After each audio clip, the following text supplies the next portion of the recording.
What's up guys, Filterless here. In this video we're going to be taking a look at AMD Fluid Motion Frames, which is basically frame generation that works in DirectX 11 and 12 games. We're going to be doing a lot of side-by-side slowed down footage to help show you all the differences between them. We're also going to see where frame generation starts to struggle a bit, and we're going to be testing out input lag, which is a pretty big deal, as well as a couple other tips and tricks along the way. And these are AMD Preview Drivers. I'll have a link below as well as how to install it. You want to be careful if you search this, because this version right here, that's the first link for me, is version 30. And this one actually doesn't have the option to toggle fluid motion frames. So if we scroll down a little ways, we'll see down here is version 23.40. This is the one that I'm going to have a link to in the description. And you can see right here, we just have to click on this link to download it. And here's the video that I'll link to in the description where I show you how to install any AMD driver. This will also work for the preview driver. And kicking things off, we have Skyrim. If you see the red, that means frame generation is turned off, so we're not using fluid motion frames. And if you see it in green, that means this side is using fluid motion frames. And here you can see we're getting about 67 on the left and about 50 on the right. This is the base frame rate. As you can see, it looks a bit smoother over here. So when we're using frame generation and all of the tests going forward, we're getting basically double the FPS of what you're seeing here. So this would be a little over 100 right now on the right and about 72 on the left. And here on the right with frame generation, you can definitely see where it's messing up a bit. So here we'll go a little bit faster just so you can see it. And I would say I probably prefer the 67 on this game just due to all this artifacting that we're seeing, but it is still pretty close. Here on Resident Evil 4, we don't see near the performance impact. We're getting about 42 with frame generation and about 48 with it off. Now the image with frame generation, if we speed it up a little bit, it doesn't look as bad. But if you look right here, you can see quite a bit of distortion where it's just messing up. So I would say on this, I would definitely prefer the frame generation off experience. Now here's where things change. This is with frame generation on both, and then we turned FSR to quality. So we're getting a slightly higher FPS, and it makes a really big difference. You can see here on the left where we're getting that distortion,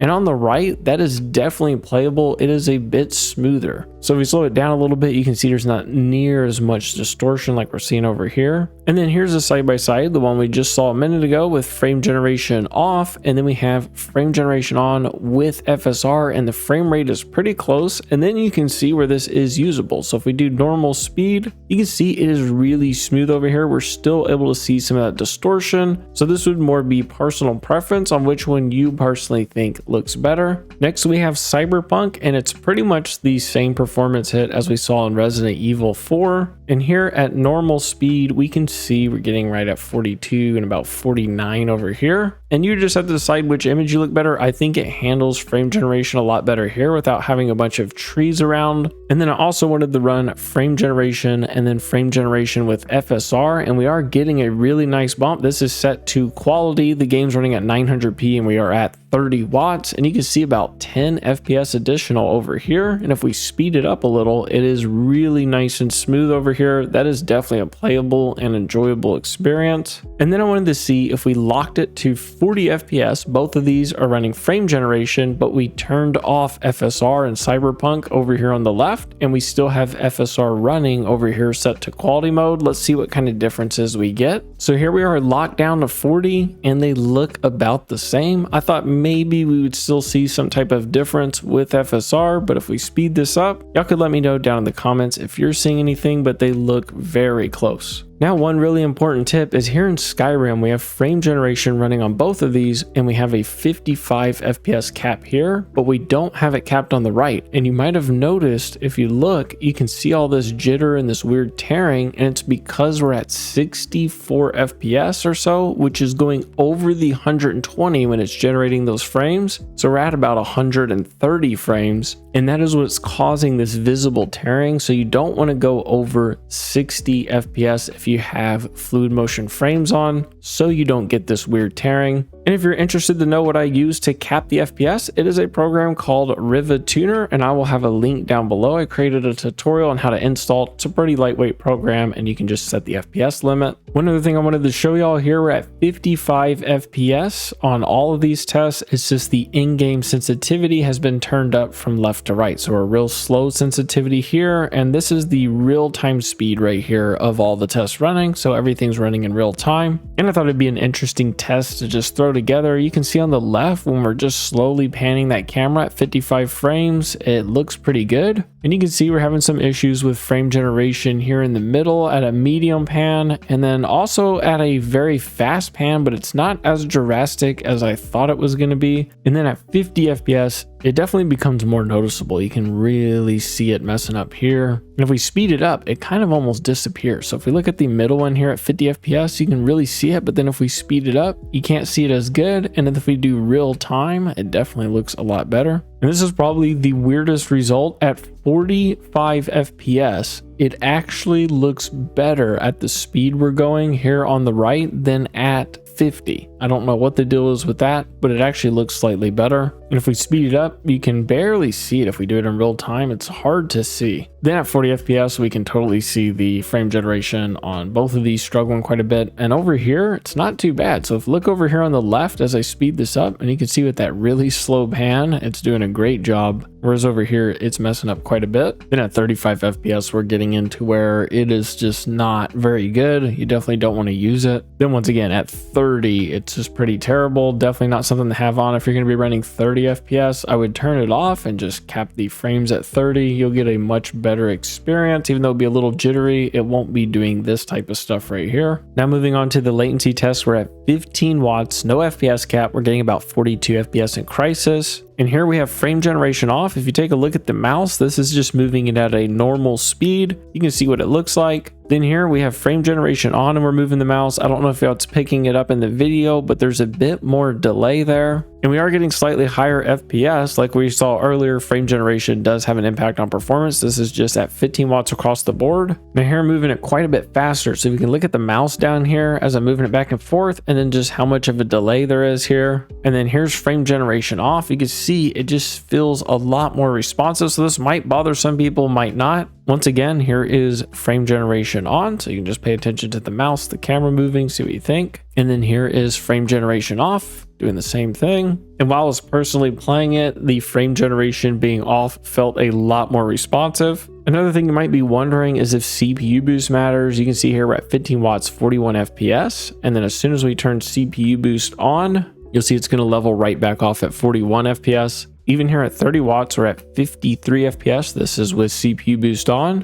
and we turn it off and we're going right back to 53. And this is with frame generation on both. I also tested this in multiple games off camera to see if it helped with the artifacting in any way, and I did not notice any difference. So whether you have it on or off, it shouldn't matter too much. And if you do decide to get the preview drivers, what you want to do after you install them, which I have that link down below so you can download the driver as well as the tutorial on how to install them. Once they're installed, you can open up the AMD control panel. And if you go to the gaming tab up here and then graphics down here, and we scroll down a little ways, you'll see AMD fluid motion frames. So you can toggle it on here. You'll see anti-lag automatically turns on. However, you'll probably also want to set up the in-game overlay so you can turn it on and off while you're in a game in case you don't like it, or maybe you want to test it as well. To do that, we need to click this gear icon at the top right. Then you're going to click on preferences right here. And then right here where it says in-game overlay, we're just going to enable that. And then over here at hotkeys, if we click on that, we can do this full screen overlay. So we can open up the UI while we're in the game by hitting Alt+R.